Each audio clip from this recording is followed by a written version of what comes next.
नमस्कार. योगभास्कर ॲस्ट्रो ह्या ज्योतिषविषयक चॅनलमध्ये आज आपण सूर्याचे राशी परिवर्तन आणि त्याचा प्रत्येक राशीवर पडणारा गोचर प्रभाव याविषयीची ज्योतिषीय माहिती जाणून घेणार आहोत. सूर्याला सर्व ग्रहांचा राजा अशी संज्ञा प्राप्त आहे. तसेच सूर्य हा ग्रह आत्माकारक ग्रह आहे. असा हा सूर्यग्रह दिनांक 14 एप्रिल 2026 रोजी आपले राशी परिवर्तन करत आहे आणि तो आपली सध्याची मीन राशी सोडून मंगळाच्या मेष राशीत अर्थात आपल्या उच्च राशीतून गोचरीचे भ्रमण करणार आहे आणि येथे त्याचे वास्तव्य दिनांक 15 मे 2026 पर्यंत असणार आहे. उच्चेचा सूर्य हा सर्व शक्तिमान समजला जातो. मेष राशीमध्ये सूर्य हा अत्यंत बलशाली असतो. असा हा सूर्य प्रत्येक राशीसाठी कोणते फळ घेऊन येणार आहे याविषयीची चर्चा आज आपण पाहणार आहोत. हे राशीफल आपल्या चंद्र राशीवर आधारित आहे. ज्यांना आपली चंद्र रास माहीत नाही अशांनी हे राशीफल आपल्या नामराशीनुसार पाहावे. जीवनामध्ये पदप्रतिष्ठा, मानसन्मान, आरोग्य यांची प्राप्ती ही सूर्य अनुकूल असता होत असते. त्याचबरोबर सरकारी क्षेत्र यावर सुद्धा सूर्याचा अंमल असतो, कारण सूर्य हा राजा आहे. त्याचबरोबर हाडे, हृदय, नेत्र यांचा सर्वांचा विचार हा सूर्यावरून केला जातो. आत्मविश्वासाचा कारक असा हा सूर्यग्रह आहे. सूर्याकडे एकच राशी आहे, ती म्हणजे सिंह राशी, आणि सूर्याकडे एकच दृष्टी आहे, ती म्हणजे सप्तम दृष्टी. असा हा सूर्य उच्च राशीतून गोचर करत असताना प्रत्येक राशीसाठी कोणते फळ घेऊन येणार आहे याविषयीची चर्चा ही निश्चितच महत्त्वपूर्ण ठरत असते, कारण सूर्य हा प्रत्येक राशीसाठी महत्त्वपूर्ण भूमिका बजावत असतो. सूर्याशिवाय सर्व जीवन हे अशक्यप्राय आहे आणि म्हणून सूर्याचे गोचर अत्यंत महत्त्वाचे ठरत असते. आज सर्वप्रथम राशींच्या क्रमानुसार मेष राशीच्या जातकांची चर्चा आपण पाहणार आहोत. मेष राशीच्या जातकांसाठी पंचम भावाचा असलेला हा स्वामी तुमच्यासाठी तुमच्या राशीवरूनच गोचरीचे भ्रमण करणार आहे. अर्थातच व्यक्तिमत्व भावावरून गोचर करत असल्याने तुमचे व्यक्तिमत्व हे उठावदार बनणार आहे. आत्मविश्वास हा सुद्धा तुमच्यातील वाढताना दिसत आहे. शारीरिक बलामध्ये वृद्धी होताना दिसत आहे आणि त्याचबरोबर तुमच्यातील नेतृत्व क्षमता ही सुद्धा वृद्धिंगत होताना दिसत आहे. पंचम भावाचा हा स्वामी असल्याने बुद्धी या कालखंडात तीक्ष्ण बनणार आहे. त्यामुळे तुमचे निर्णय हे अचूक येण्यास हा सूर्य तुम्हाला मदत करणार आहे. नवीन व्यापार सुरू करण्यासाठी हा कालखंड चांगला आहे आणि व्यापार वृद्धीसाठी सुद्धा हा कालखंड अत्यंत तुमच्यासाठी सहाय्यकारी ठरताना दिसणार आहे. नोकरीत पदोन्नती मिळताना दिसत आहे. विशेषतः विशेष अधिकार प्राप्तीसाठी हा सूर्य तुमच्यासाठी अनुकूल ठरणार आहे. कार्यक्षेत्रामध्ये विशेषतः सरकारी क्षेत्राशी संबंधित काम करत असाल तर त्यासाठी हा सूर्य तुमच्यासाठी अनुकूलता निर्माण करणार आहे. दाम्पत्य जीवन हे सुद्धा या कालखंडात ठीकठाक असलेले दिसून येत आहे. जीवनसाथीची जोड तुम्हाला मिळणार आहे, परंतु दाम्पत्य जीवनामध्ये अहंकार किंवा वर्चस्व हे तुम्ही गाजवू नये. त्यायोगे तुमचे दाम्पत्य जीवन हे बाधित होऊ शकते. प्रेमीजनांसाठी सुद्धा हा कालखंड तुमच्यामध्ये उत्साह निर्माण करताना दिसत आहे. विद्यार्थ्यांसाठी विशेषतः स्पर्धा परीक्षांची जर तुम्ही तयारी करत असाल तर त्यासाठी हा कालखंड अनुकूल असणार आहे. स्वास्थ्याचा विचार करता ज्यांना नेत्रजन्य रोग आहेत त्यांनी स्वतःच्या स्वास्थ्याची काळजी घ्यावी. त्याचबरोबर उष्णतेचे विकार, पित्तजन्य विकार असतील त्यांनी सुद्धा आपल्या स्वास्थ्याची काळजी घ्यावी.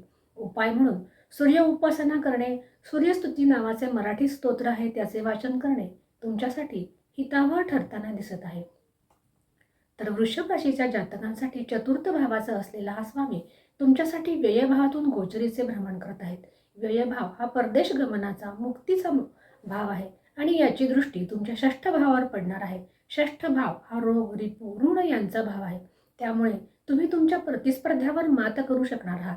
शत्रूवर विजय मिळवण्यासाठी हा कालखंड उत्तम आहे.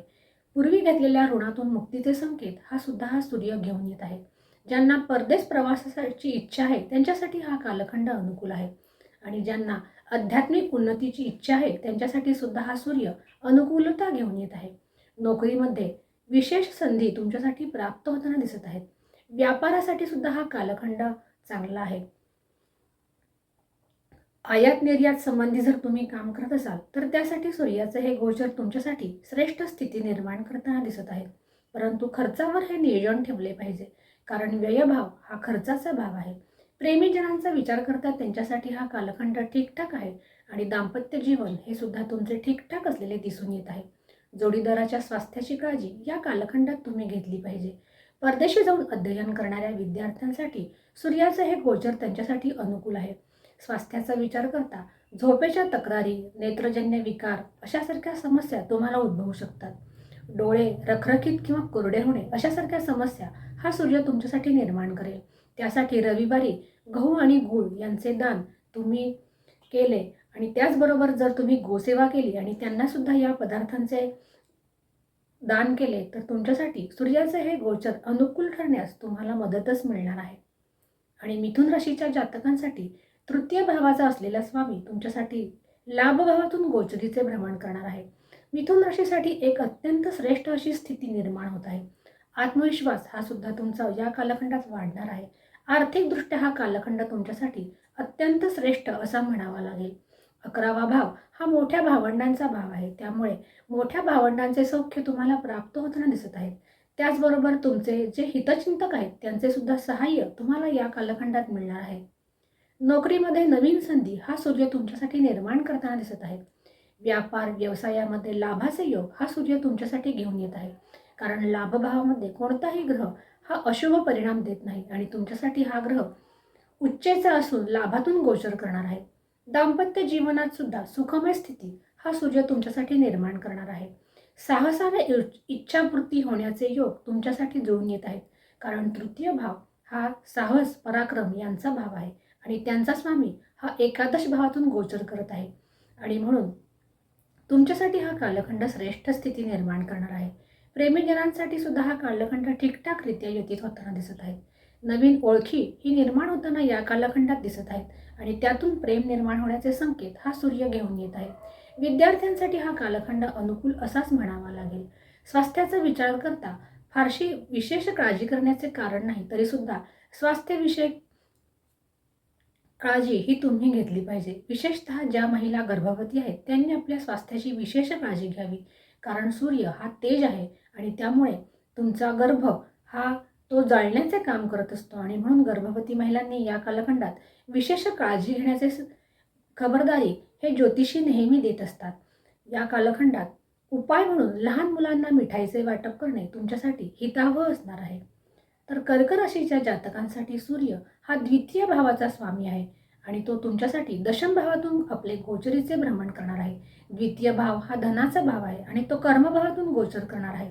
सूर्य दशम भावामध्ये कारक असतो, येथे तो दिग्बली असतो आणि म्हणून कर्क राशीसाठी हा सूर्य राजयोग निर्माण करत आहे. धन भावाचे कर्मभावातून गोचर तुमच्यासाठी एक अत्यंत श्रेष्ठ अशी स्थिती निर्माण करत आहे. नोकरीत बढतीचे योग हा सूर्य तुमच्यासाठी घेऊन येणार आहे. त्याचबरोबर जनमानसामध्ये उठबस ही तुमची वाढणार आहे. तुमच्यातील नेतृत्व गुण या कालखंडात वाढताना दिसत आहेत. व्यवसाय करणाऱ्यांसाठी सुद्धा हा कालखंड अनुकूलता घेऊन येत आहे. तुमच्या नवीन योजना फलद्रूप होताना दिसत आहेत. आर्थिक लाभाचे संकेत हा सूर्य तुमच्यासाठी घेऊन येत आहे. आईचे स्वास्थ्य जर बिघडले असेल तर ते सुद्धा सुधारण्यासाठी हा सूर्य तुम्हाला मदत करणार आहे. नवीन वाहन वास्तू घेण्यासाठी हा कालखंड तुमच्यासाठी अनुकूल आहे.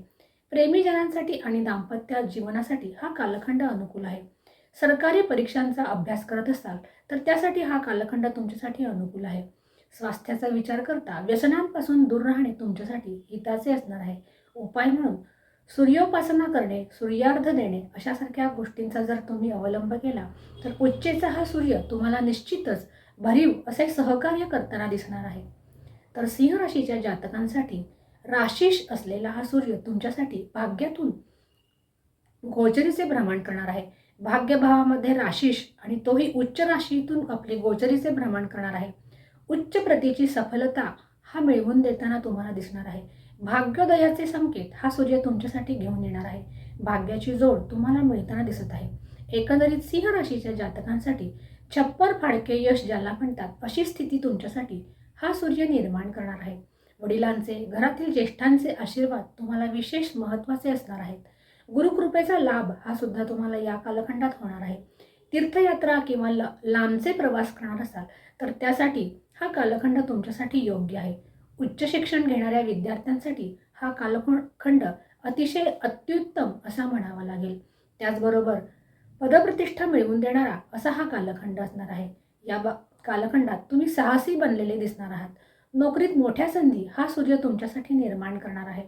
जे ट्रॅव्हल सारख्या क्षेत्रामध्ये काम करतात त्यांच्यासाठी हा कालखंड अत्यंत श्रेष्ठ असणार आहे.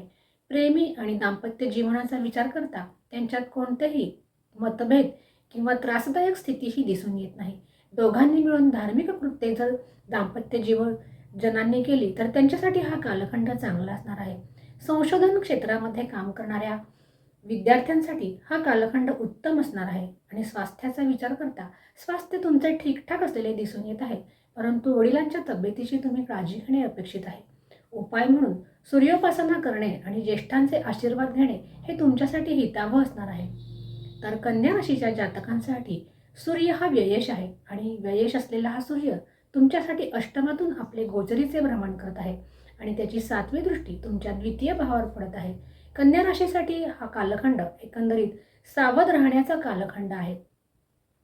कन्या राशीसाठी सूर्य हा व्ययपती असतो आणि म्हणून आकस्मिकतेचा हा ग्रह तुमच्यासाठी अष्टमातून गोचरीचे भ्रमण करणार आहे. जीवनामध्ये अचानकरित्या बदल घडवून आणण्यास हा सूर्य तुमच्यासाठी प्रयत्न करणार आहे. जे गुप्तचर खात्यामध्ये काम करतात किंवा गोपनीयता बाळगणे ज्यांच्या कामाचा अविभाज्य भाग आहे, त्यांनी मात्र या कालखंडात अतिशय सावधतेने वागले पाहिजे. वडिलांच्या तब्येतीकडे लक्ष देणे हे सुद्धा तुमच्यासाठी गरजेचे असणार आहे. वाणीत भारदस्तपणा येणार आहे, परंतु वाणीत कटुता येणार नाही याची सुद्धा काळजी तुम्ही घ्यायची आहे. या कालखंडात कोणत्याही प्रकारची नवीन जोखीम तुम्ही स्वीकारू नये आणि आर्थिक गुंतवणूक या कालखंडात न केलेलीच बरी. त्याचबरोबर हा शुक्र प्रेमीजनांसाठी आणि दाम्पत्य जीवनासाठी सुद्धा अनुकूल असणार आहे. दाम्पत्य जीवनात मात्र इतरांचा हस्तक्षेप हा तुम्ही होऊ देऊ नये. विद्यार्थ्यांसाठी हा कालखंड अनुकूल आहे आणि जे गूढ अध्ययन करतात त्यांच्यासाठी सुद्धा सूर्याचे हे गोचर अत्यंत चांगले असणार आहे. स्वास्थ्याचा विचार करता उष्णतेचे विकार तुम्हाला सतावू शकतात. त्याचबरोबर हाडांची दुखणी असतील त्यांनी आपल्या स्वास्थ्याची विशेष काळजी घ्यावी. ताप येण्याची शक्यता, अंग तापणे यासारख्या समस्या उद्भवू शकतात. महामृत्युंजय मंत्राचा जप करणे तुमच्यासाठी या कालखंडात श्रेष्ठ असणार आहे. उपाय म्हणून गाईला गूळ आणि गहू खाऊ घालणे आणि महामृत्युंजय मंत्राचा जप करणे हे तुमच्यासाठी हितावह असणार आहे. अशा रीतीने आज आपण सूर्याचे गोचर भ्रमण आणि त्याचा मेष ते कन्या राशींवर पडणारा प्रभाव याविषयीची माहिती ही जाणून घेतलेली आहे. या पुढच्या भागामध्ये आपण राहिलेल्या राशींची चर्चा पाहणार आहोत. आज आपण येथेच थांबूया. पुन्हा भेटूया याच्या पुढच्या भागामध्ये. तोपर्यंत नमस्कार.